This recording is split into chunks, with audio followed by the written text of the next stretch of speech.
امت مسلمہ کا کوئی قرن اور زمانہ علماء ربانیین اور رجال حقانیین سے خالی نہیں گزرا۔ ہر دور میں بڑے بڑے رجال علوم موجود رہے جنہوں نے آفتاب و مہتاب بن کر گہری تاریکیوں میں امت کو رائے حق دکھلایا اور صراط مستقیم پر لگایا۔ الحمدللہ ثم الحمدللہ، یہ قرن بھی عہد نبوت سے بعید تر ہونے کے باوجود ایسے جامع ربانیین علماء سے خالی نہیں۔ انہیں گنے چنے چند نفوس قدسیہ میں سے ہمارے آج کے اس باوقار اور پر رونق جلسے کے صدر محترم حضرت مولانا سید بلال عبدالحی حسنی دامت برکاتہم العالیہ ہیں۔ حضرت والا چند ہی لمحات میں جلسے میں تشریف لانے والے ہیں۔ آپ حضرات سے درخواست کی جاتی ہے کہ آپ حضرات جم کر اور جھک کر بیٹھنے کی کوشش کیجیے۔ حضرات، مدرسہ عربیہ فیض العلوم کے ناظم، امیر کلیت دعوت والاعلام دارالعلوم ندوۃ کے استاد حدیث، مقرر شعلہ بیان، محسن قوم ملت، واعظ حق العزیز حضرت مولانا خالد غازی پوری دامت برکاتہم العالیہ کو زحمت خطاب دینے سے پہلے میں حضرت ہی کے انداز میں چند اقتباسات آپ کے نظر کرنا چاہتا ہوں کہ جب امت کو جب امت پریشان تھی اور امت بے حال تھی اور امت کے وجود کے خطرات امت کو لاحق ہو رہے تھے، ایسے وقت میں حضرات نے بہت ہی بے باک انداز میں امت سے خطاب کرتے ہوئے کہا تھا کہ اے اللہ کے رسول کے ماننے والوں، اے اللہ کے رسول کے ماننے والوں، اے اللہ کے رسول کے لائے ہوئے دین کو آخر دین سمجھنے والوں، اے اللہ کے رسول کی لائے ہوئی شریعت کو سب سے اعلیٰ و بالا و برتر و فائز سمجھنے والوں، جمے رہو، حالات کے سنگینی سے گھبراؤ مت، حالات کی سنگینی سے گھبراؤ مت، ماحول کی برہمین سے گھبراؤ مت، تمہارے گھر جلائے جاتے ہیں جلانے دو، تمہاری دکانیں گرائی جاتی گرانے دو، تمہارے بچوں کو شہید کیا جاتا ہے، گھبراؤ مت، امید رکھو کہ اللہ تبارک و تعالیٰ اس سے کہیں زیادہ اچھے انداز میں آپ کو بدلہ دینے کے لیے تیار ہے۔ جرأت نمو اگر ہے، جرأت نمو اگر ہے، فضا تنگ نہیں ہے، اے مرد خدا، اے مرد خدا، عرض خدا تنگ نہیں ہے۔ کہیں پر جب صحابہ کرام کی شان میں گستاخیاں کی جانے لگی اور لوگ اپنے منہ سے صحابہ کرام کی شان میں اول فول بکنے لگے، اس وقت حضرت والا نے ببانگ دول دارالعلوم ندوۃ کے جامع مسجد میں بے باک انداز میں اپنا موقف ظاہر کرتے ہوئے کہا تھا، ہم انہیں منافق کہیں، ہم انہیں جھوٹا کہیں، ہم انہیں برا بلا کہیں، ہم ان کے بارے میں سب و ستم کریں، ہم ان کے خلاف حرزہ سرائی کریں، ہم ان کے خلاف یاوہ گوئی کریں، وہ بات کیا ہے جو اپنے باپ کے تعلق سے نہیں کہہ سکتے، وہ بات کیا ہے جو اپنے خاندان کے تعلق سے نہیں کہہ سکتے، وہ بات کیا ہے جو اپنے بھائی کے تعلق سے نہیں کہہ سکتے، وہ بات جناب رسول اللہ صلی اللہ علیہ وسلم کے شان، جناب رسول اللہ صلی اللہ علیہ وسلم کے صحابہ کی شان میں کہے، اس کی آنکھیں، اس کی زبان سٹ جائے، اس کی آنکھیں اٹھا دی جائے، اس کی کلائی موڑ دی جائے، اس کی گردن توڑ دی جائے، تب بھی یہ بات کم ہے۔ یہ بات حیا ہے دنیا پر، ہم پھول بھی ہے، یہ بات حیا ہے دنیا پر، ہم پھول بھی ہے، تلوار بھی ہے، یہ آپس میں جہاں کو مہکائیں گے یا خوب ہی نہا کر دم لیں گے۔ اسی طرح کی پرجوش اور پرمزد نصیحت کی امید میں حضرت والا کو زحمت سکن دیتا ہوں۔ میں سمجھتا ہوں کہ میں نے بڑی جسارت کی ہے، لیکن امید بھی ہے کہ حضرت والا دامن عفو میں جگہ دیں گے۔ اے ناظم فیض، اے ناظم فیض، ابنائے فیض منتظر اکتساب فیض کے، اے ناظم فیض، ابنائے فیض منتظر اکتساب فیض کے، چلے آؤ مل کر کرے عام پیغام فیض کو۔ حضرت والا خالد غازی پوری صاحب دامت برکاتہم آپ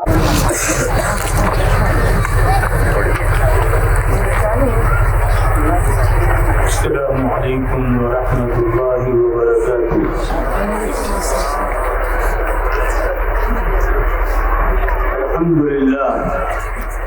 الحمد لله نحمده ونستعينه ونستغفره ونؤمن به ونتوكل عليه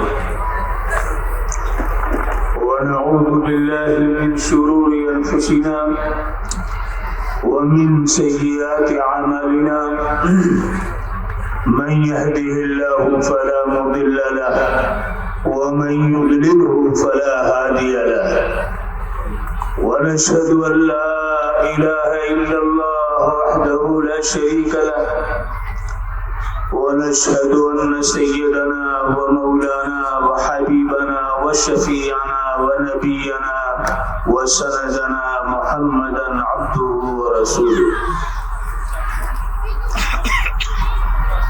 أما بعد قال الله عز وجل في القرآن المجيد والفرقان الحميد أعوذ بالله من الشيطان الرجيم بسم الله الرحمن الرحيم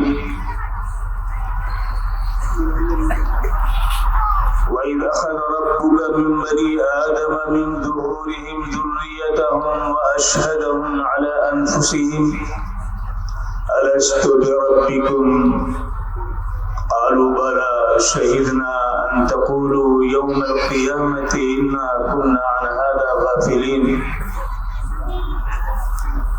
وقال الله عز وجل والذين يمسكون بالكتاب وأقاموا الصلاة إنا لا نضيع أجر المصلحين صدق الله العظيم.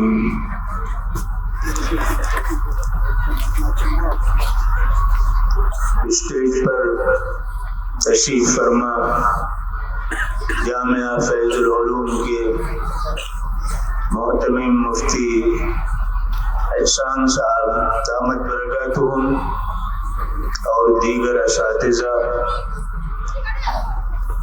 اور جامعہ فیض العلوم سے استفادہ کرنے والے وہ مستفیدین جو آج ملک و ملت کے آنکھوں کا نور ہیں اور زندگی کا شعور جن سے ملتا ہے اور ان کے ذریعے ملت کے حسن و جمال کی مشاہدی کی جاتی ہے. آج وہ اس کمپاؤنڈ کے اندر اپنے اس محسن کے جلوہ میں موجود ہیں اور جالنا کے وہ لوگ وہ عوام جو اس ادارے کی محبت سے سرشار رہے ہیں اور جنہوں نے اس کو ہر موقع پر کاغذ دیا ہے اس کو اٹھانے کی کوشش کی ہے اور آج الحمدللہ ان کی اس اخلاص کی بنیاد پر اس محبت کی بنیاد پہ اللہ نے اس وسیع اور عریض زمین پر اس ادارے کو قیام بخشا اور یہ ادارہ آج اپنے مقاصد کو پورا کرنے کے لیے تندہی کے ساتھ لگن کے ساتھ انہمات کے ساتھ خلوص کے ساتھ اخلاص کے ساتھ سرگرم عمل ہے. ہمیں جیسا کہ معلوم ہوا کہ جامعہ فیض العلوم کے ذمہ داران نے اراکین انتظامیہ نے یہ فیصلہ کیا کہ جن لوگوں نے اس سے استفادہ کیا ہے حفظ کے درجات سے عالمیت کے درجات سے یا اسی طرح اور دیگر درجات سے انہوں نے اپنے اپنے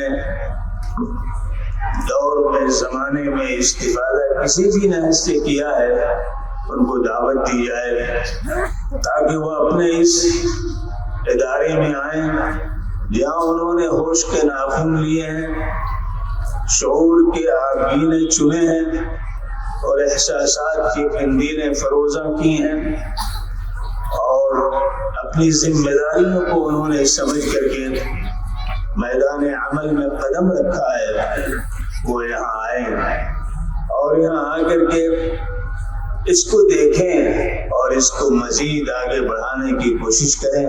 اس کے ساتھ ساتھ معاشرے کے اندر سماج کے اندر ان کی ذمہ داریاں کیا ہوتی ہیں اس لیے اس ادارے نے انہیں علم سے سجا کر کے عمل کے آبیوں کی نرنگیوں سے ان کو مالا مال کر کے میدان عمل میں اتارا ہے تو وہ ذمہ داریاں ان کے اوپر کیا ہوتی ہیں، اور خاص طور سے حالات حاضرہ میں جو موجودہ احوال ہمارے ملک کے ہیں، ان میں ہم کیا کر سکتے ہیں۔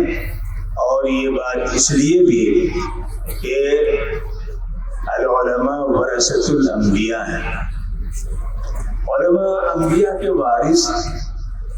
یوں تو دین کا تقاضا ہر ایک سے ہے، صرف علماء سے نہیں ہے۔ نماز ہر ایک پہ فرض ہے، روزہ ہر ایک کے ذمہ ہے، زکوٰۃ کی ادائیگی ہر مالدار کے اوپر ہے، حج کی ادائیگی ہر سرمایہ دار کے اوپر ہے، لازم ہے۔ ایسے ہی صدقات و خیرات، نیکیاں اللہ کی رضا کو پیش نظر رکھتے ہوئے کرنا، یہ ہر ایک کی ذمہ داری بنتی ہے۔ تو دین سب کے لیے ہے، اسوہ حسنہ سب کے لیے ہے، شریعت حق کا سب کے لیے ہے۔ لہذا یہ سمجھنا کہ یہ صرف علماء کی ذمہ داری ہے، ایسا نہیں ہے۔ ہاں، علماء کی ذمہ داری ایسی ہی ہے جیسے ٹرین چلتی ہے تو چلنے کی ذمہ داری صرف انجن کی نہیں ہوتی ہے، چلنے کی ذمہ داری بوگیوں کی بھی ہوتی ہے، یہاں تک کہ آگے کی بھی بوگی جو ہے اس کی بھی ہوتی ہے، اور سب سے آخر میں جو بوگی ہوتی ہے اس کی بھی ہوتی ہے۔ اور قدم سے قدم ملا کر انجن کے ساتھ جب بوگیاں چلتی ہیں تو سفر آسانی سے طے ہو جاتا ہے اور منزل مقصود تک پہنچنا بسہولت ہوتا ہے۔ ایسے ہی معاشرہ ہمارا ہے، معاشرے میں رہنمائی کا کام علماء کی ذمہ داری ہے۔ علماء اگر نہیں ہوں گے تو ہمیں علم کی روشنی نہیں مل سکتی، وہ نور ہدایت جو علماء کے واسطے سے ہم کو ملتا ہے وہ نہیں مل سکتا ہے۔ اللہ عز و جل نے ہمیں دو نور سے نوازا ہے۔ قرآن پاک کے اندر سورہ نور کے اندر اللہ رب العزت کا ارشاد ہے، نور علی نور یہدی اللہ لنورہ من یشاء، نور پر نور۔ اللہ تبارک و تعالی نور ہدایت کی طرف رہنمائی فرماتا ہے۔ ایک نور وہ ہے جو اللہ رب العزت نے ہر ایک کے لیے عام کیا ہے، دنیا میں جو بھی آتا ہے اس نور کے ساتھ آتا ہے۔ اس نور کو اللہ نے ازل میں ہر فرد کو، ہر ذی روح کو اللہ نے عطا کیا تھا، اور جس کی بنیاد پر ہر ذی روح نے اللہ کی اس دعوت پہ لبیک کہا تھا، جس کا تذکرہ اللہ رب العزت نے فرمایا کہ وَإِذْ أَخَذَ رَبُّكَ مِنْ بَنِي آدَمَ مِنْ ظُهُورِهِمْ ذُرِّيَّتَهُمْ وَأَشْهَدَهُمْ عَلَىٰ أَنفُسِهِمْ أَلَسْتُ بِرَبِّكُمْ قَالُوا بَلَىٰ۔ وہ وقت بھی قابل ذکر ہے جب ازل میں اللہ نے ساری روحوں کو پیدا کیا۔ کس سے پیدا کیا؟ آدم کی اولاد کی پشت سے اللہ نے نکالا، ساری روحوں کو نکالا، اور ان روحوں سے اللہ نے خطاب کیا۔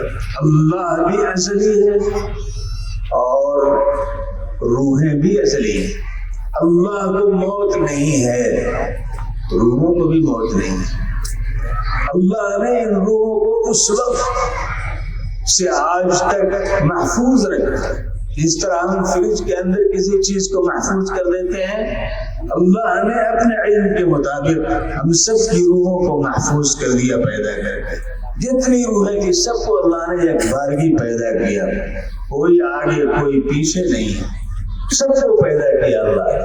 وَإِذْ أَخَذَ رَبُّكَ مِنْ بَنِي آدَمَ، اور پہلے دن معاہدہ کیا اللہ نے، عہد لیا اللہ نے، ذمہ داری جو ہو سکتی تھی بنیادی طور پر اللہ نے روحوں سے لیا۔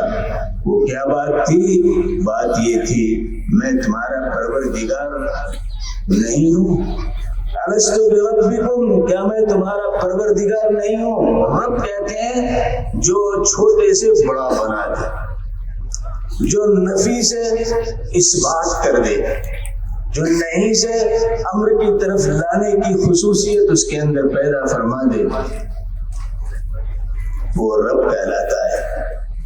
اسی محنت کرنے والے اللہ عز و جل نے جو صلاحیت دی ہے، جو قوت دی ہے، جو علم دیا ہے، جو استقامت دی ہے، جو معرفت عطا فرمائی ہے، اس کی بنیاد پر جب محنت کرتا ہے اور میدان عمل میں لوگوں کو بنانے کی فکر کرتا ہے، اسے ربانی کہا جاتا ہے۔ اور اللہ کا چاہتا ہے کہ جو رب، جس رب کا ہم نے اصل کے اندر اس بات کے تعلق سے ہم نے حامی بھری تھی اور اقرار کیا تھا، اس اقرار کی بنیاد پر ہم اپنے آپ کو ربانی بنائیں۔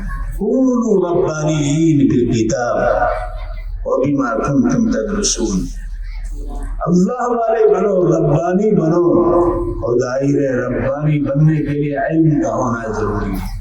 اور سب سے بڑا علم، بنیادی علم کا جو جہاں نظر آتا ہے، علم کی روشنی کی کرنیں جہاں پھوٹتی ہیں، علم کا دھارا جہاں سے چلتا ہے، جو علم ازلی بھی ہے، ابدی بھی ہے، سرمدی بھی ہے، لازوال بھی ہے، وہ علم یہ ہے کہ ہم اس مالک کو جس نے پیدا کیا رب تسلیم کریں۔ اگر رب ہم تسلیم نہیں کرتے ہیں تو ہم نے علم سے اپنے آپ کو دور کر لیا، جہل کے حوالے کر دیا، اور جہل جب آئے گا تو شرک دبوچ لے گا، کفر اس پر غالب آ جائے گا، اور علم اگر آئے گا، رب کا تصور قائم ہو جائے گا تو جہل دور ہو جائے گا، شرک قریب نہیں پھٹک سکتا ہے۔ حالات جیسے بھی ہوں گے وہ قائم رہے گا، دائم رہے گا۔ رب کا تصور اسے قوت دیتا ہے، رب کا تصور اسے استقامت دیتا ہے، رب کا تصور اسے روشنی عطا کرتا ہے، رب کا تصور اس کے لیے سپورٹ عطا کرتا ہے۔ جس طرح حضرت جمال الدین ایرانی رحمۃ اللہ علیہ کے بارے میں آتا ہے کہ وہ جا رہے تھے سفر کے لیے، راستے میں ہلاکو خاں کا پوتا جو ہے، جو شہزادہ تھا، وہ شکار کے لیے نکلا تھا۔ بغداد تباہ ہو چکا تھا، اور وہ قوم جو بت پرست تھی، ملحد تھی، دہریہ تھی، وہ غالب آ گئی تھی۔ بغداد جیسا عظیم شہر، کتب خانوں کو جلا دیا گیا تھا، اور اتنا جلایا گیا تھا کہ دجلے اور فرات کا پانی جو ہے سیاہ ہو گیا تھا، اور اتنا قتل کیا گیا تھا کہ پانی دریاؤں کا سرخ ہو جاتا تھا۔ صورتحال یہ تھی، ہیبت، رعب اور دبدبہ ان کا مسلمانوں پر اتنا قائم ہو گیا تھا کہ ایک مغولی عورت کہتی تھی تم سب کھڑے رہو، میں چاقو لے کے آتی ہوں، اور وہ چاقو لے کر کے آتی، ایک ایک فرد کو ذبح کر دیتی تھی، اور کوئی چھو نہیں کر سکتا تھا، بھاگ نہیں سکتا تھا، ایسا روب، ایسا دبدبا قائم تھا۔ ایسے حالات میں حضرت جمال الدین ایرانی رحمت اللہ علیہ جا رہے ہیں، شہزادہ شکار کے لیے آیا ہوا ہے، اس کے کارندے ان کو پکڑ کے لے جاتے ہیں۔ اسے جب معلوم ہوتا ہماری شکارگاہ میں ایک ایرانی سے مسلمان سمجھا جاتا تھا، اور مسلمانوں کو منحوس سمجھا جاتا تھا، ملک سمجھا جاتا تھا، یہ آ گیا شکارگاہ کے اندر، اب ہمیں شکار نہیں ملے گا، یہ منحوس ہے، یہ تصور۔ اب اس کی جنوب میں نفرت کی فضا کو آپ سمجھ سکتے ہیں کہ اس زمانے میں مسلمانوں سے نفرت کیسی پیدا کی گئی۔ حضرت جمال الدین ایرانی کو پکڑ کر کے ہلاکو خاں کے پوتے کے سامنے پیش کیا گیا۔ اس نے کہا تم کون ہو؟ انہوں نے کہا میں ایرانی ہوں۔ کیا نام ہے؟ جمال الدین نام ہے۔ اس کا کتا سامنے بیٹھا ہوا تھا۔ اس نے کہا بتاؤ تم بہتر ہو یا کتا بہتر ہے؟ یہ نفرت کی آخری بات ہے کہ نہیں؟ آج ہم نفرت کی بات کرتے ہیں، یہ تو چلی آ رہی یہ چیز، لیکن نفرت ختم ہو گئی، محبت کو غلبہ ہوا، شرک دور ہو گیا، ایمان فائق رہا۔ حالات بگڑتے رہے لیکن حالات بن کر کے بگڑے ہوئے حالات کو سدھارنے کی کوششیں جاری رہی. لہذا حضرت جمال الدین افغانی ایرانی رحمت اللہ علیہ نے جو جواب دیا وہ سننے کے قابل ہے. آپ عزت سے لکھنے کے قابل ہے اور بڑا اس سے ساہس بڑی ہمت اس سے ملتی. انہوں نے کیا جواب دیا؟ انہوں نے کہا کہ اگر میرا خاتمہ ایمان پر ہو تو میں اس سے بہتر ہوں. اگر میرا خاتمہ ایمان پر ہو تو میں اس سے بہتر ہوں اور اگر میرا ایمان پر خاتمہ نہ ہو تو کتا مجھ سے بہتر.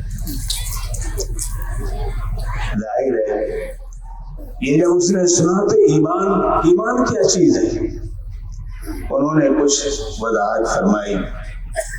اس نے کہا کہ دیکھو وقت آ گیا ہے میں بادشاہ بنوں گا. جب میں بادشاہ بن جاؤں تو میرے پاس آ کر کے اس کا اظہار کرنا میں اسلام قبول کروں گا. حضرت جمال الدین ایرانی رحمت اللہ علیہ کچھ دنوں کے بعد ان کا انتقال ہو جاتا ہے. اپنے لڑکے صاحبزادے سے انہوں نے کہا کہ دیکھو یہ بادشاہ ہوگا, جب بادشاہ ہو جائے تو اس عہد کو یاد دہانی کے لیے تم جانا اور جا کر کے یاد دہانی کرانا. لہذا جب بادشاہ ہوا تب وہ جانے کے لیے کس طرح سے ملاقات اسی طرح پہنچنا مشکل نہیں.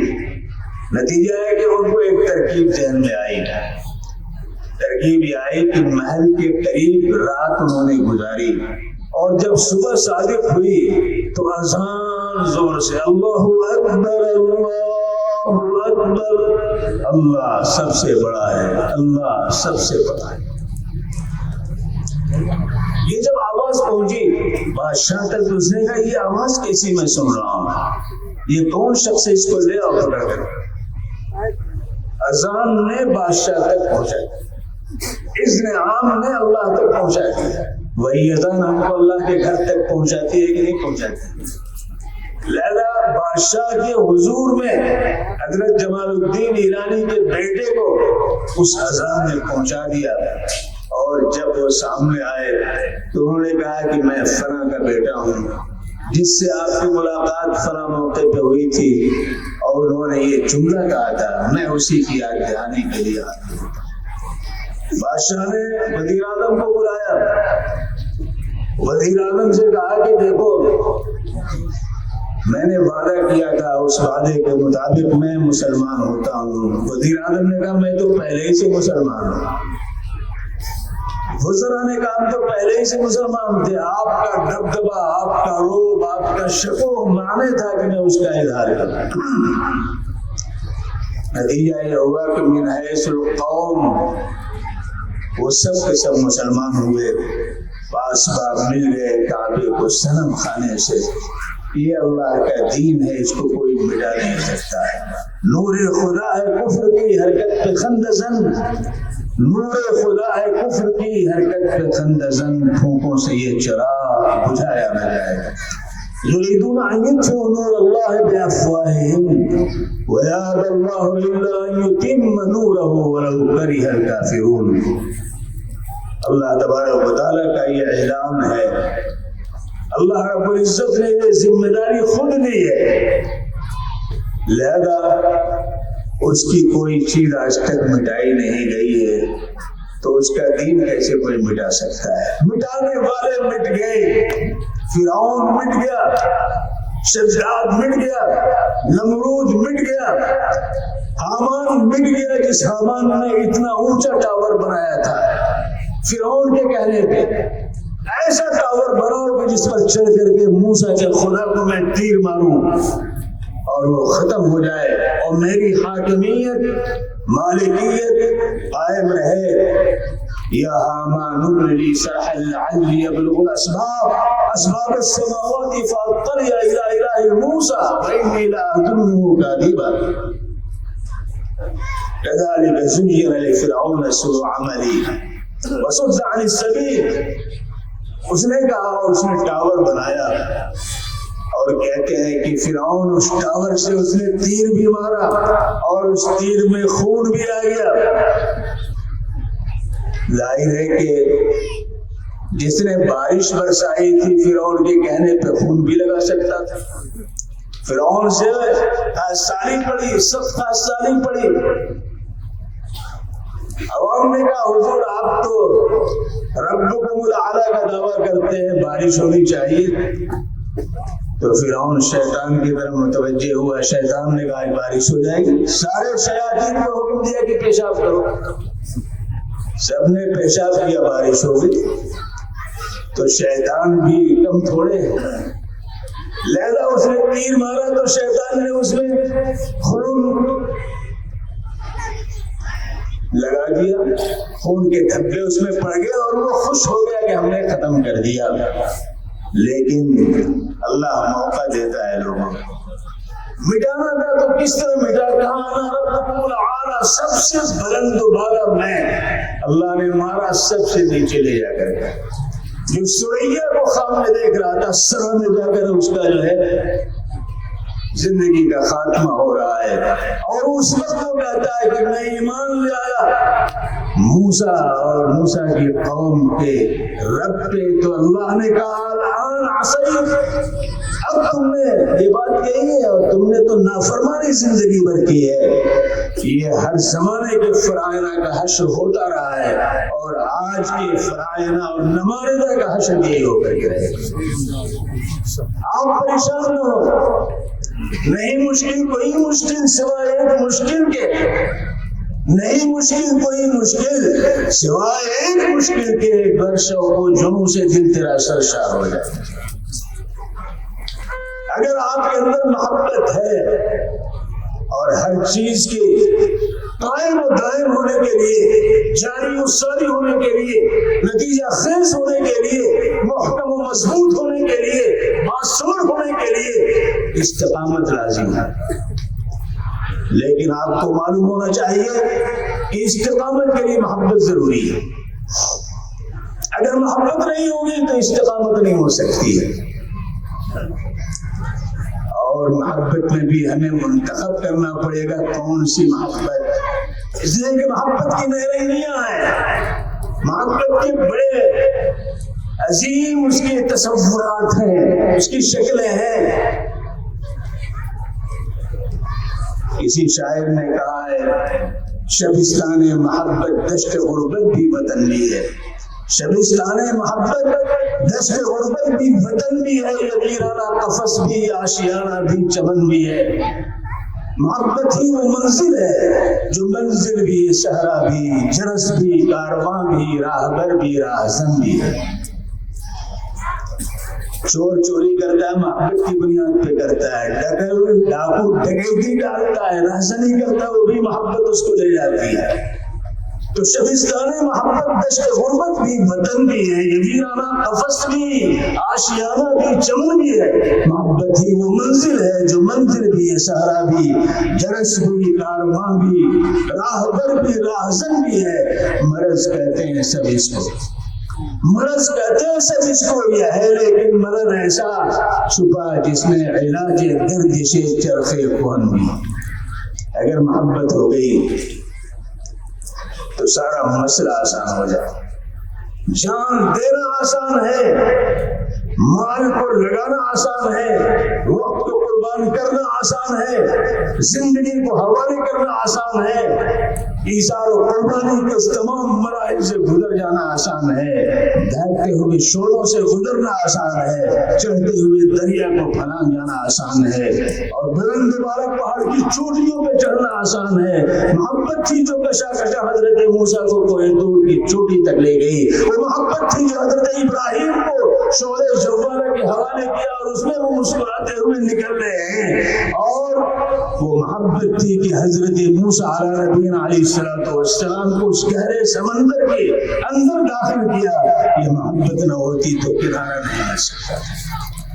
اللہ چاہتا ہے کہ وہ محبت کا ظہور ہم سے، اس ملک کو ہم نے محبت دیا ہے، اس ملک کو ہم نے محبت دیا ہے، خون بہا بہا کر کے، آنسو بہا بہا کر کے ہم نے اس کی زہرینیوں کو قائم کیا ہے، اس کو جمال و تحسن سے نوازا ہے، بہا کر خون دل کی ہے چمن آرائیاں ہم نے، بہاگر خون دل کی ہے چمن آرائیاں ہم نے، گلوں کو مسکراہٹ دی، انادل کو فغا ہم نے، یہ برق و رعد کیا باد صبا بھی دشمن جاں تھی، یہ برق و رعد کیا باد صبا بھی دشمن جاں تھی، مگر جوش جنوں میں رکھ دی طرح آشیاں ہم نے۔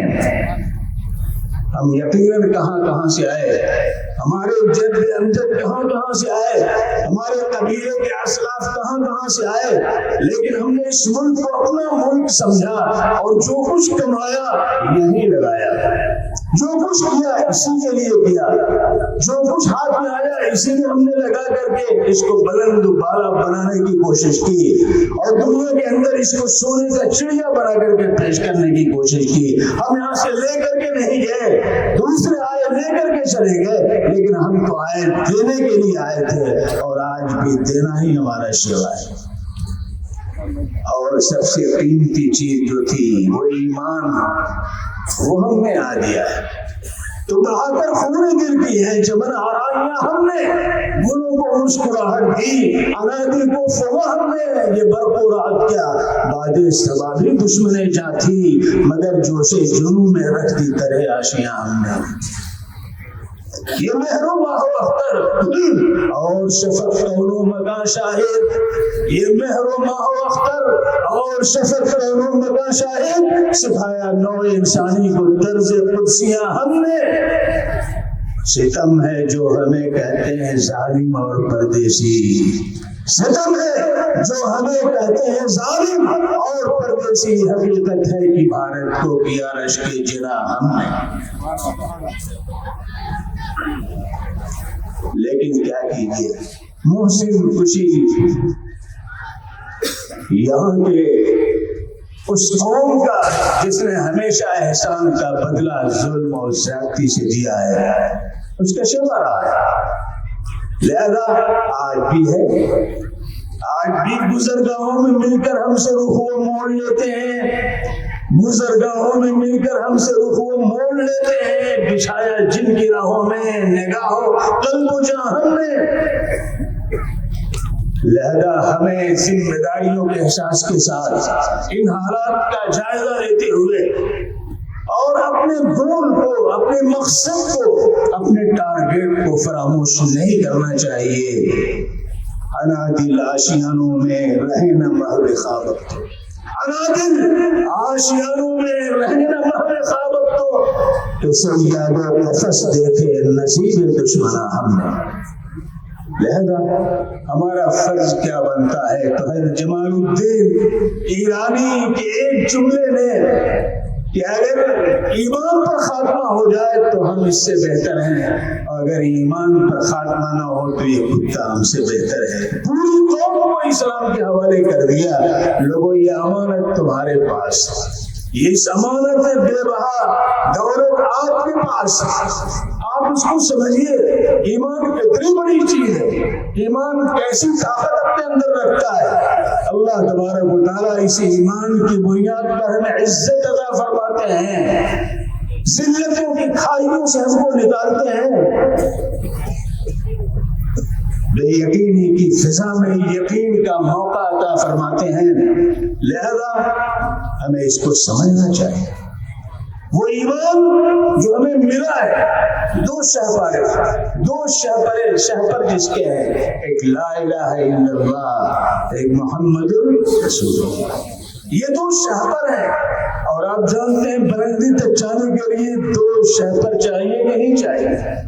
ہوائی جہاز کے بھی دو شہپر ہوتے ہیں کہ نہیں ہوتے ہیں؟ شہپر کے ذریعے بلندی کی طرف جاتا ہے، پرندے اسی شہپر کے ذریعے بلندی کی طرف جاتے ہیں۔ اللہ تبارک و تعالیٰ فرماتے ہیں من کان یرید العزت فللہ العزت جمیعا الیہ یصعد الکلم الطیب والعمل الصالح یرفعہ والذین یمکرون السیئات لهم عذاب شدید ومکر اولئک هو یبور۔ جو چاہتا ہے کہ عزت ملے، جو چاہتا ہے کہ عزت ملے، اور یہ فطری بات ہے کہ نہیں، کون ہے جو نہیں چاہتا ہے؟ کون ہے جو نہیں چاہتا کہ اسے عزت ملے؟ کوئی ذلت پسند کرتا ہے؟ کوئی رسوائی پسند کر سکتا ہے؟ کوئی اپنی تحقیر کو پسند کر سکتا ہے؟ نہیں کر سکتا۔ اللہ کہہ رہا ہے من کان یرید العزت، بابا کے دہر کہہ رہا ہے، بغیر خاندان کی تعین کے کہہ رہا ہے، بغیر دنیا کے کسی خطے کی تعین کے کہہ رہا ہے، بغیر کسی رنگ و نسل کی تعین کے کہہ رہا ہے، من کان یرید العزت، جو بھی عزت چاہتا ہے فَلِلَّهِ الْعِزَّةُ جَمِيعًا، تو ساری عزت اللہ کے پاس، عزت کا خزانہ اللہ کے پاس، فَلِلَّهِ الْعِزَّةُ جَمِيعًا۔ اور اس عزت کے حوالے سے اللہ نے اس قوم کو مخاطب کر کے فرمایا ہے جس کے دل میں دغدغہ تھا، جس کے دل میں نفاق، جس کے دل کے اندر اسلام کے خلاف آگ لگی ہوئی تھی، اس کو مخاطب کرے بغیر اللہ نے فرمایا فَلِلَّهِ الْعِزَّةُ وَلِرَسُولِهِ وَلِلْمُؤْمِنِينَ وَلَكِنَّ الْمُنَافِقِينَ لَا يَعْلَمُونَ۔ اس عزت کو اللہ نے آپ کو دیا ہے، اور آپ چھوڑ کر کے اس عزت کو کسی پارٹی، کسی فرد، کسی جماعت کی طرف جاتے ہیں اور الہاد اور ارتداد اور تحریت اور زندقہ کے حوالے اپنے آپ کو کر رہے ہیں۔ جیسا کہ آج ہمارے سماج کے اندر بہت سے ایسے لوگ جو ایکس مسلم کہلا رہے ہیں، بہت سے ایسے ہیں جو جاوید اختر کی نقالی کر رہے ہیں، بہت سے ایسے ہیں جو جہالت کا توبہ سر پہ لیے ہوئے اسلامی معاشرے کے خد و خال کو بگاڑنے کی کوششیں کر رہے ہیں۔ آپ قطر ان سے متاثر نہ ہو، یہ تو ہر دور میں ہوتا رہا ہے، ہر دور میں ہوتا رہا ہے، لیکن اللہ کا وعدہ ہے اِنَّا نَحْنُ نَزَّلْنَا الذِّكْرَ وَإِنَّا لَهُ لَحَافِظُونَ، ہم نے اتارا ہے اور ہم ہی اس کے محافظ ہیں، ہم ہی اس کی حفاظت کرنے والے ہیں۔ آج سائنسداں کہتے ہیں ہر چیز زمین پیدا کرتی ہے کہ نہیں کرتی؟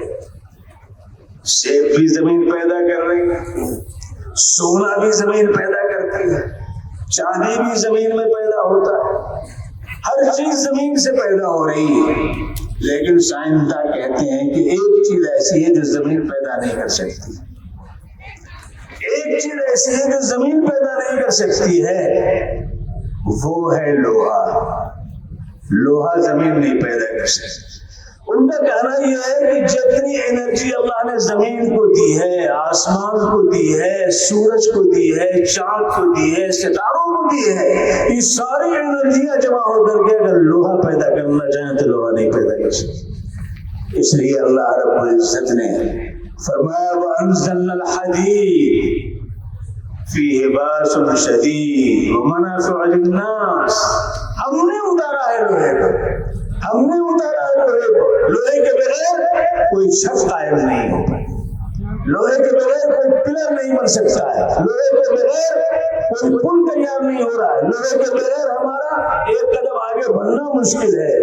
وہ لوہا زمین بھی نہیں پیدا کرتی بلکہ اللہ نے اس کے ذرات اتارے ہیں آسمان سے، زمین کے اندر یہ صلاحیت نہیں ہے۔ حالانکہ لوہا بھی کیا ہے؟ لوہا بھی فانی ہے، باقی نہیں ہے۔ کل من علیہا فان ویبقى وجہ ربک ذو الجلال والإکرام، لوہا بھی فانی ہے لیکن اسے اللہ نے اتارا زمین پر، اور اس سے ہم بڑے بڑے کام آئے ہیں، منافع للناس، بے شمار منفعت اللہ نے اس کے اندر رکھ دی ہے لوگوں کے لیے، اور ہم اس سے استفادہ کر رہے ہیں، ہم اس سے استفادہ کر رہے ہیں۔ تو لوگوں جس لوہے کو اس نے اتارا اور عام کر دیا، سب کے لیے کر دیا، اور وہ فانی ہے، اللہ نے دین اسلام کو بھی اتارا، قرآن پاک کو بھی اتارا، اور اس کو عام کر دیا سب کے لیے۔ لہذا جس طرح لوہا آپ کو بلندی کی طرف لے جاتا ہے، یہ اسلام بھی ہمیں بلندی کی طرف لے جائے گا۔ الیہ یصعد الکلم الطیب والعمل الصالح یرفع، اسی کی طرف کلمہ طیب جو ہے وہ چڑھاتا ہے۔ مثال کہتے ہیں عربی زبان میں لفٹ کو کیا کہتے ہیں؟ مثال کہتے ہیں، اوپر لے جاتا ہے۔ اللہ نے اس لفظ کو استعمال کیا، الیہ یصعد الکلم الطیب، بارگاہ خداوند مسجد تک پہنچانے کے لیے کوئی لفٹ چاہیے کہ نہیں چاہیے؟ اللہ تعالیٰ فرماتے ہیں یہ پاکیزہ کلمہ کلام جو ہے تمہارے لیے لفٹ ہے، ہم تک پہنچانے کا ذریعہ ہے۔ لہذا پورا کلام الہی مساج جب کوئی بندہ پڑھتا ہے اعوذ باللہ من الشیطان الرجیم بسم اللہ الرحمن الرحیم الحمد للہ رب العالمین، ساری تعریف اس اللہ کے لیے ہے جو سارے جہاں کا پالن ہار ہے، یہ وہاں تک پہنچا رہا ہے، یہ اللہ سن رہا ہے۔ اللہ رب العزت اللہ کے رسول نے فرمایا کہ اللہ تبارک و تعالیٰ کسی چیز کی طرف کان لگا کر کے نہیں سنتا ہے سوائے اس کلام کے جو نبی کی زبان سے ادا کیا جاتا ہے۔ جب اللہ سن رہا ہے، اللہ دیکھ رہا ہے تو ہماری آواز اللہ تک پہنچ رہی ہے، تو یہ مثال ہے کلام الہی جس کو کتاب الہی بھی کہتے ہیں۔ اور ساری کتابوں کے اندر اللہ رب العزت نے یہ قرآن پاک کو یہ وصف عطا کیا ہے کہ یہ کلام ربانی بھی ہے اور کتاب ربانی بھی ہے۔ 23 سال کی مدت میں قرآن پاک نازل ہوا، اللہ چاہتا تو بیک وقت نازل ہو جاتا، اور یہی اشکال تھا قریش کا کہ صاحب توریت ایک بارگی نازل ہوئی، انجیل ایک بارگی دی گئی، زبور ایک بارگی حضرت داؤد کے پاس آئی، اگر یہ اللہ کی کتاب ہے تو اس کو بھی ایک بارگی آنا چاہیے۔ اللہ تبارک و تعالیٰ نے ان کے اس قول کو بھی نقل کیا ہے تاکہ جواب مکمل ہو سکے، ان کا اشکال رفع ہو سکے۔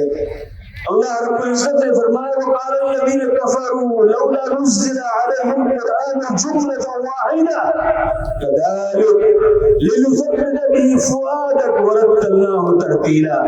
اللہ تعالیٰ فرماتے ہیں کہ کفار یہ کہتے ہیں، منکرین خدا یہ کہہ رہے ہیں ایک بارگی کو نہیں قرآن پاک آپ پہ نازل ہوا جملة واحدة۔ اللہ کہتا ہے کذالک، بات صحیح، ایسا ہی 23 سال کی مدت میں 10 سال 10 مہینے 10 دن مدینہ منورہ میں قرآن پاک کا نزول ہوا، اور 13 سال کچھ مہینے کچھ دن مکہ مکرمہ میں نازل ہوا۔ ایسا کیوں کیا گیا؟ اللہ کہہ رہا ہے لنثبت به فؤادک، تاکہ آپ کے دل کو ہم مضبوط رکھیں۔ کلام الہی انجیکٹ ہوتا ہے تو دل مضبوط ہوتا ہے، اور دل مضبوط ہو جائے تو استقامت حاصل ہوگی کہ نہیں ہوگی؟ اور یہ اللہ کا ذکر بھی ہے، قرآن پاک کو ذکر بھی کہا گیا ہے، لہذا یہ قرآن پاک ذکر ہے، اور ذکر کی صفت یہ ہے کہ اس سے تثبیت حاصل ہوتی ہے۔ اللہ تبارک و تعالیٰ نے یہ بھی فرمایا یا ایھا الذین آمنوا اذا لقیتم فئۃ فاثبتوا واذکروا اللہ کثیرا لعلکم تفلحون۔ اے ایمان والو، جب تمہاری مٹبھیڑ کسی ایسی جماعت سے ہو جائے جو تمہاری شناخت کو، تمہاری پہچان کو، تمہاری تہذیب کو، تمہاری ثقافت کو برباد کرنے پر تلی ہوئی ہے، تو جم جاؤ، اس کے سامنے جم جاؤ، ثبات حقی اختیار کرو اور اللہ کو یاد کرو، اللہ کے ذکر، اللہ کے کلام سے ربط پیدا کرو، مضبوطی سے تھام لو۔ والذین یمسکون بالکتاب واقاموا الصلاۃ انا لا نضیع اجر المصلحین۔ یہ قرآن پاک کی آیت ان تمام علماء کے لیے، ان تمام حفاظ کے لیے، ان تمام دعات کے لیے رہنما اصول فراہم کرتی ہے کہ ان کے عمل کے اندر، ان کے فیصلے کے اندر جو مضبوطی ہے اور جو اس کے ذریعے اچھے نتائج سامنے آ سکتے ہیں، قرآن پاک یہ بیان کرنا ہے کہ قرآن پاک کو مضبوطی سے لو۔ کوئی دعوت بغیر قرآن پاک کے نہیں چل سکتی، کوئی تبلیغ کا کام قرآن پاک کے بغیر نہیں ہو سکتا ہے، کوئی نتیجہ خیز عمل قرآن پاک کے ذریعے ہی ہو سکتا ہے۔ لہذا اللہ کہہ رہا ہے والذین یمسکون بالکتاب، وہ لوگ جو قرآن پاک کو، اللہ کی کتاب کو مضبوطی سے پکڑ لیتے ہیں، چھوڑتے نہیں ہیں، اور نماز کو انہوں نے قائم کر رکھا ہے۔ اس لیے نماز پوری کی پوری جو ہے قرآن پاک ہے کہ نہیں، ابتدا بھی قرآن پاک، انتہا بھی قرآن پاک، ابتدا بھی قرآن پاک، انتہا بھی قرآن پاک، تب جا کر کے ہماری نماز ہوتی ہے۔ لہذا نماز کو قائم کریں گے تو اسی صورت میں وہ جہاں بھی رہیں گے، جو بھی اصلاح کا عمل اٹھائیں گے، اللہ تعالیٰ ان کے اصلاح کو قبول فرمائے گا اور نتیجہ خیز بنائے گا۔ دنیا کے اندر جتنے بھی فتنے اٹھیں گے، ان فتنوں کے حوالے سے اللہ ان کے لیے کامیابی کے فرمان جاری فرمائے گا۔ لہذا ہمیں اس کی طرف توجہ دینی چاہیے۔ لہذا ہم اپنے علماء سے خاص طور سے یہ بات کہنا چاہتے ہیں کہ آپ کی حیثیت راڈار کی ہے، آپ کی حیثیت راڈار کی ہے۔ راڈار جانتے ہی ہیں کہ دشمن جب سرحد سے دوسری سرحد کے اندر آتا ہے تو راڈار فوراً جو ہے بتا دیتا ہے دشمن کا جہاز آ رہا ہے، دشمن کے طیارے آ رہے ہیں، فوراً بتاتا ہے اور چوکنا ہو جایا جاتا ہے۔ علماء کی حیثیت یہی ہے، علماء کا مقام یہی ہے۔ لہذا اس راڈار کی طرح سے رہیں تاکہ عوام کو، معاشرے کو ان تمام چیزوں سے بچانے کی کوشش کریں۔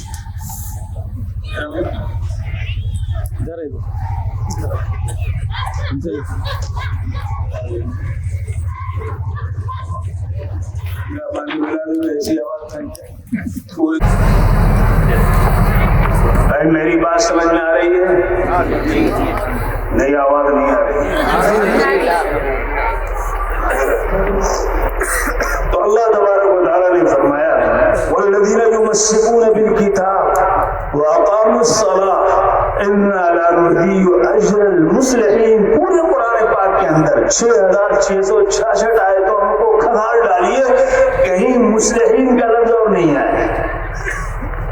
انا لا نضیع اجر المحسنین تو آیا ہے، لیکن مصلحین یہاں پر آیا ہے، اور مصلحین علماء ہی ہو سکتے ہیں، حفاظ ہی ہو سکتے ہیں، قراء ہی ہو سکتے ہیں، ائمہ ہی ہو سکتے ہیں، داعی ہی ہو سکتے ہیں۔ لہذا ان دونوں کے ساتھ اگر وہ جڑے ہوئے ہیں، اللہ کے کلام کے ساتھ جڑے ہوئے ہیں اور نماز کو قائم کرنے والے ہیں، تو انشاءاللہ ان کی کوششیں برابر ہوں گی اور جہاں بھی رہیں گے معاشرے اسلامی کے وہ تارے بن کر کے رہیں گے۔ لہذا ہم اپنے علماء کو جو آج یہاں ابنائے فیض کے نام سے جمع ہوئے ہیں، اللہ ان کو بہتر سے بہتر موقع عطا فرمائے اور ان کی کوششوں کو برابر فرمائے۔ جو کوششیں کر رہے ہیں اور آج کل کے حالات میں کر رہے ہیں، کبھی مایوس نہ ہو، نہ مایوس ہونے دیں۔ دونوں ذمہ داری ہمارے علماء کی ہے، خود مایوس نہ ہو اور عوام کو بھی مایوس نہ ہونے دیں۔ عوام کے پاس علم نہیں ہے، عوام کے پاس وہ شعور نہیں ہے، عوام کے پاس وہ سمجھ نہیں ہے جس کے ذریعے قوت اور طاقت ملتی ہے۔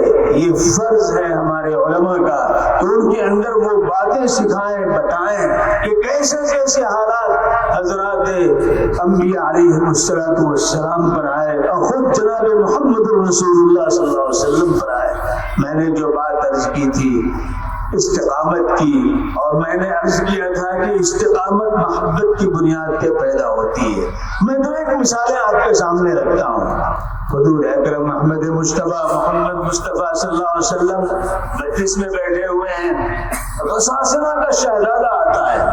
غسان جو شام کے علاقے میں ایک چھوٹی سی ریاست تھی، وہاں کا شہزادہ آتا ہے اور آ کر کے کہتا ہے کہ مجھے معلوم ہوا ہے، مجھے بتایا گیا کہ آپ نبی آخر الزماں ہیں، آپ کے دیدار کے لیے میں بے چین تھا، دیکھنے کے لیے حاضر ہوا ہوں۔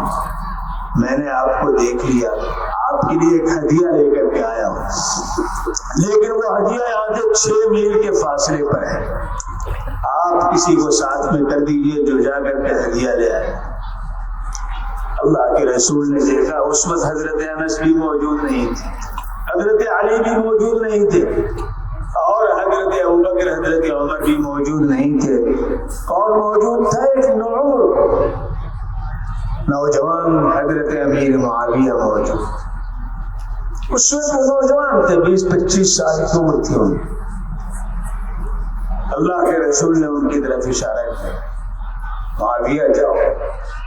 امیر معاویہ کھڑے ہو گئے اور وہ اپنے گھوڑے پہ سوار تھا، گھوڑا اس نے ایڑ لگائی، گھوڑا چل پڑا، یہ اس کے پیچھے پیچھے۔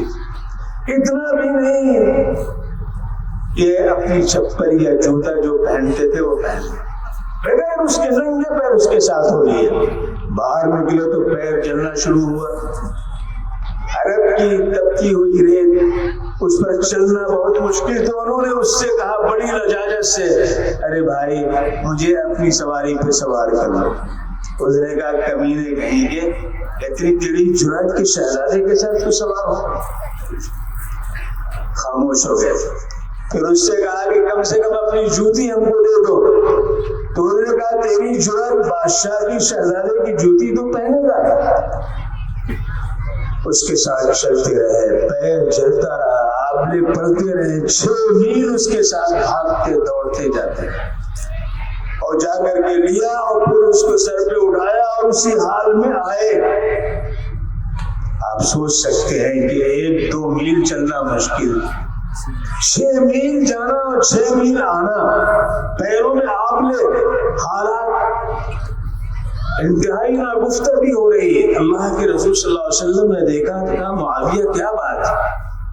فرمایا کہ حضور بات یہ ہے آپ نے کہا اور میں اتنا بھی توقف نہیں کر سکا کہ میں اپنی جوتی پہنوں، اس لیے کہ آپ کا حکم تھا سر آنکھوں پہ، لہذا میں فوراً نکل گیا.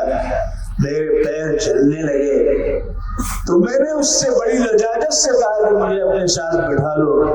اس نے یہ کہا. میں نے کہا جوتی دے دے تو اس نے یہ کہا. حضور نے کہا تم نے کیوں نہیں ڈانٹے؟ کہا کیوں نہیں واپس آ گیا؟ کہا حضور ایسا نہیں ہو سکتا، اگر میری جان بھی چلی جاتی تو آپ کے حکم پر میری جان کا جانا میرے لیے گوارا تھا، لیکن وہ واپس آنا میرے لیے گوارا. یہ تھی محبت. محبت ہوتی ہے تو استقامت پیدا ہو. حضرت زید بن حبیب بن زید خوجہ فروش مکہ مکرمہ میں کھجوروں کو ڈلیا میں لے کر کے بیچتے تھے گھوم گھوم کر. اللہ کے رسول صلی اللہ علیہ وسلم کی مجلس میں حاضر تھے. اسی اسنا میں ایک خط آیا. خط کس کی طرف سے آیا؟ مسیلمہ کذاب کی طرف سے آیا. مسیلمہ کذاب نبوت کا دعوے دار تھا. جیسے ہمارے ملک میں مرزا غلام احمد قادیانی یا اور طرح طرح کے لوگ پیدا ہوتے رہے ہیں، مسیلمہ کذاب بھی تھا اور اس کے ساتھ بہت بڑی جماعت تھی جو اس کو ماننے والی پیدا ہو گئی. اس نے خط لکھا. خط کیا لکھا؟ آپ دیکھیے آپ نبی ہیں، میں بھی نبی ہوں، بس یہ کہ طے کر لیا جائے کہ آپ کی نبوت کے حدود کیا ہیں اور میری نبوت کے حدود کیا ہیں. آپ شہر کے نبی ہو جائیں، ہم دیہات کے نبی ہو جائیں. آپ کی وفات کے بعد میں نبی ہو جاؤں، جب تک آپ ہیں نبی ٹھیک ہے، آپ نبی ہیں. اس قسم کا خط لکھ کر کے بھیجا. مسیلمہ کذاب کا خط جب آیا تو اللہ کے رسول نے کہا مسیلمہ کذاب. یہ پہلا موقع تھا جب اس کے نام کا لاحقہ کذاب کے ساتھ جھوٹا ہے مسیلمہ. اللہ کے رسول نے فوراً خط لکھوایا. مسیلمہ کذاب کو خط لکھوایا. نبی اللہ کی طرف سے ہوتا ہے، نبوت کسبی نہیں ہے، نبوت وہابی ہے، اللہ کی طرف سے انتخاب ہوتا ہے. ان اللہ اصطفى آدم ونوح وابراہیم، اللہ نے انتخاب فرمایا ہے. کسبی نہیں ہے، کوئی بے کسب کے ذریعے نبوت کا دعوے دار ہو جائے، ایسا نہیں ہو سکتا ہے. لہذا مسیلمہ کذاب لکھ کر کے وہ خط آپ نے کہا کون ہے جو اس خط کو لے کر کے جائے گا؟ سوچئے، محبت استقامت عطا کرتی ہے. وہ خوچہ بیچنے والے کھجوروں کو لے کر حضرت حبیب بن زید موجود ہیں، کھڑے ہو گئے، فوراً کھجور کھا رہے تھے. حضور میں تیار ہوں، لبیک یا رسول اللہ. اتنی زور سے کہا کہ کھجور منہ سے لے کر کے نیچے گئی.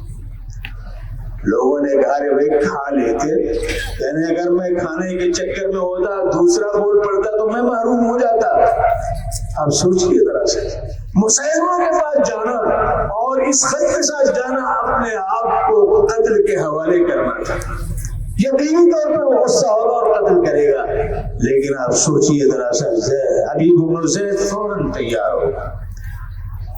اللہ کے رسول نے فرمایا حبیب ذرا تن کے کھڑے ہو. تن کے کھڑے ہو طرح پہلوان کی طرف تن کے کھڑے ہو گئے. خوچا فروش آپ جانتے ہیں کمزور ہوگا, تن کے کھڑے ہو گئے. حضور نے اپنی سواری دی, اپنا نیزہ دیا اور کہا حبیب اب جاؤ, اور تن کے جانا لہذا سوار ہو گئے اور مسیلمہ کذاب بنو حنیفہ کے علاقے میں پہنچے اور اس کے سامنے جا کے تن کے کھڑے ہو گئے اور نیزہ گاڑ دیا. اس نے جب کہا تو کون ہے, جواب سنیے کیا جواب دیتے ہیں. استقامت محبت کی بنیاد پہ آتی ہے.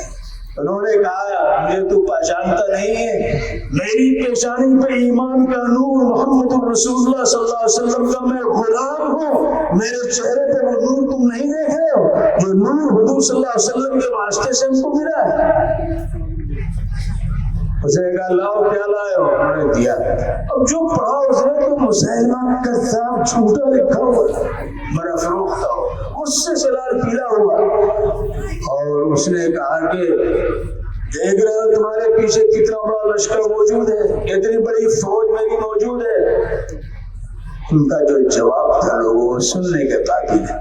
انہوں نے کہا تیرے لشکر تو میں کیوں دیکھوں, ارے میرے رسول نے جب کہا کون لے کر کے جائے گا تو میں نے 12 بیٹے اپنے پیچھے میں چھوڑ کے آ رہا ہوں, اس میں بازو ہیں جو گود میں ہیں ان کو مڑ کے نہیں دیکھا, تو تمہارے لشکر کو دیکھ کر میرے رسول کا حکم تھا, میں غلام رسول ہوں, غلام محمد ہوں, آپ نے فرمایا میں نکل پڑا. اس نے تلوار غصے میں چلائی اور شانہ کٹ گیا. اب بھی تم کو احساس نہیں ہے تو اب میں شہید ہو جاؤں گا, مجھے یہ منظور ہے, لیکن جناب محمد رسول اللہ صلی اللہ علیہ وسلم کی عزت پہ, آپ کی دعوت پہ, آپ کی تبلیغ پر اور آپ کے مشن پر کوئی تھپ آ جائے مجھے یہ منظور نہیں. اس نے آپ کو قتل کر دیا. حضرت حبیب بن زید مقتول تھے, شہید تھے. ادھر حضور اکرم احمد مصطفیٰ محمد مصطفیٰ صلی اللہ علیہ وآلہ وسلم فرما رہے ہیں لوگوں سنو, حبیب شہید ہو گئے اور اللہ نے سارے فرشتوں کو حکم دیا کہ حبیب کو جلوس کی شکل میں لایا جائے اور جنت کے سارے دروازے کھول دیا جائے, ان کا استقبال کیا جائے اور اس کے اندر پہنچا جائے. شہادت کا مرتبہ بہت بلند ہے. حضرت عبداللہ ابن رواحہ بیمار ہے, اللہ کے رسول صلی اللہ علیہ وسلم ان کی عیادت کے لیے گئے اور لوگوں نے کہا حضور عبداللہ ابن رواحہ شہید ہو گئے. اگر کہا کہ شہید کے معنی سمجھتے ہو, کہا حضور جو اللہ کے راستے میں شہید ہو وہ شہید ہے. فرمایا کہ نہیں, تب تو میری امت میں شہداء کی فہرست بہت مختصر ہو جائے گی. ارے میری امت میں جس کو پیٹ کا درد ہوا اور اس کا انتقال ہو جائے وہ بھی شہید ہے, جو تعاون کے مرض میں مبتلا ہو اور وفات ہو جائے وہ بھی شہید ہے, جس کو کوئی زخم لگا اور اس کی موت ہو گئی وہ بھی شہید ہے, اور وہ جو حاملہ ہے اور حمل کے وضع حمل کے دوران اس کی وفات ہو جائے وہ بھی شہید ہے, بلکہ نفاس کی حالت میں وضع حمل کے بعد بھی اگر اس کی وفات ہو جاتی ہے وہ بھی شہید ہے, اگر کوئی پانی میں ڈوب کے مر جائے وہ بھی شہید ہے, اور آگ میں جل کر کے مر جائے وہ بھی شہید ہے. میری امت کی شہداء کی فہرست اللہ نے بڑی لمبی رکھی, لیکن اصل شہید تو وہی ہے جو اللہ کے راستے میں, اللہ کے راستے میں. یہ میرے محبت تھی تو استقامت ملی.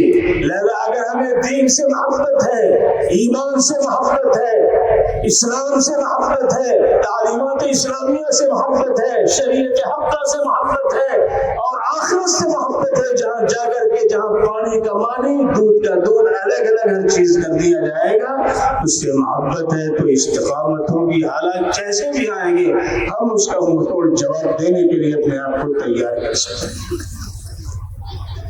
حضرت حذیفہ بن الیمان رضی اللہ تعالی عنہ غزوہ خندق کے موقع پر حضور ایک پوائنٹ پر موجود ہے. آج جہاں مسجد فتح موجود ہے جبل صراع کے دامن میں, وہاں حضور صلی اللہ علیہ وسلم کا خیمہ لگا ہوا ہے, اور خندق کے اس پار کفار کی 10,000 فوج موجود ہے، اور ادھر حضور صلی اللہ علیہ وسلم سخت سردی کا زمانہ تھا، لوگ ہماری اصطلاح میں کہتے ہیں کہ بہت سخت سردی ہے، دانت بج رہے ہیں، وہ دانت بج رہے تھے۔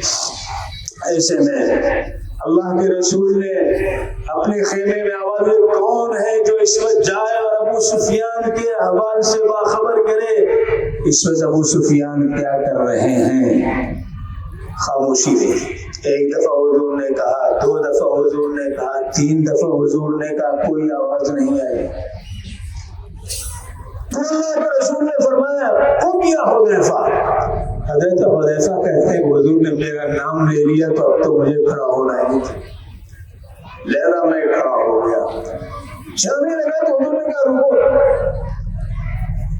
فرمایا آپ نے جا تو رہے ہو لیکن اس کا خیال رکھنا کہ ابو سفیان یا ابو سفیان کے لوگوں کو مشتعل نہ ہونے دینا، مشتعل نہ ہونے دینا، لا تظلمون، ان کو مشتعل نہ کرنا۔ مسلم شریف کی روایت، حضرت حذیفہ بن الیمان باہر نکلے، آگے سنیے، حضور نے جو کہا اس پر عمل کرنا سنت ہے کہ نہیں؟ حضور نے جو کیا اس پر عمل کرنا سنت۔ حضور کے سامنے کسی نے کوئی عمل کیا، حضور نے اس کو قبول کیا، وہ بھی سنت، اور حضور کا چہرہ، مہرہ، لباس، وضع، قطع، یہ بھی سنت۔ حضرت حذیفہ کہتے ہیں کہ جب میں باہر نکلا تو اندر اتنی سخت سردی محسوس ہو رہی تھی، باہر نکلا تو محسوس ہوا جیسے ہم حمام میں چل رہے ہیں، سردی کا کہیں کا پتہ نہیں تھا۔ سنت رسول زندگی باوصول بنانے کے لیے لازم و ضروری، لہذا اس حال میں وہ چلے گئے اور ابو سفیان کے قریب پہنچ گئے۔ ابو سفیان الاؤ جلا کر کے پیٹ سینک رہے تھے، ریڑھ کی ہڈی میں تکلیف ہو گئی تھی، ٹھنڈک لگ گئی تھی، سینک رہے تھے۔ قریب پہنچ گئے، قریب پہنچے تو انہوں نے تیر نکالا اور اپنے ترکش میں لگایا اور نشانہ لیا۔ ابو سفیان یہی ہے جس کی وجہ سے غزوہ بدر، غزوہ احد میں سیادت و سربراہی انہوں نے کی، اور آج بھی اتنا بڑا لشکر لے کر گیا ہی نہیں کا قصہ تمام کر، ترکش میں تیر لگا کر کے جو ہی کھینچنا چاہ، خیال آیا کہ جناب محمد رسول اللہ صلی اللہ علیہ وآلہ وسلم نے فرمایا ہے لا تضربوا، دیکھو مشتعل نہ کرنا، مشتعل نہ کرنا، کہیں جان نہ آ جائے پھر ان کے اندر۔ یوں ڈھل پڑے ہوئے ہیں، 1 مہینے ہو گئے، کچھ بند نہیں پڑا، ہاڈیاں الٹ گئی ہیں، سرد ہوائیں چل رہی، بھاگنے کے چکر میں ہے، کوئی ایسی حرکت نہ کرنا پھر اسٹائل ان کے اندر پیدا ہو گیا۔ آج بھی بہت سے ایسے کام ہمارا نوجوان ایسا کر دیتا ہے جس سے ان کے اندر جوش پیدا ہو جاتا ہے، ہوتا ہے کہ نہیں ہوتا ہے؟ علم محبت کا نعرے لگے، یقیناً حضور کی محبت کا ایک پہنچار آیا، ایک سیلاب آیا، ایک قوت آئی، اس اعتبار سے بہت تحسین آفری بات ہے، لیکن اس نے دوسروں کو کیا کر دیا اور پرجوش بنا دیا، پرجوش بنا دیا۔ یہ واقعہ ہمیں یہ بتاتا ہے کہ ہمیں مخاطب کو دیکھتے رہنا چاہیے، وہ پرجوش نہ ہونے پائے۔ اگر ہمارا پرجوش ہوگا ان کو پرجوش بنا دیتا ہے تو ہمیں تھوڑی دیر کے لیے توقف کرنا چاہیے۔ تو حضرت حذیفہ بن الیمان وہاں گئے اور تیر لیا اور ایک لمحے میں ختم کر سکتے تھے، سارا قصہ تمام ہو سکتا تھا، لیکن پلٹ کر کے وہ 10,000 کی فوج اس بنیاد پر کہ ان کے سربراہ کو قتل کیا گیا، اور ان کے اندر جوش پیدا ہوتا ہے کہ نہیں پیدا ہوتا؟ جوش پیدا ہو جاتا، مارنے مرنے کے لیے تیار ہو جاتے، لیکن اللہ کے رسول نے کہہ دیا تھا لا تضربوا، دیکھو پرجوش نہ کرنا، مستعد نہ کرنا۔ لہذا انہوں نے دیکھا، جائزہ لیا اور واپس آئے۔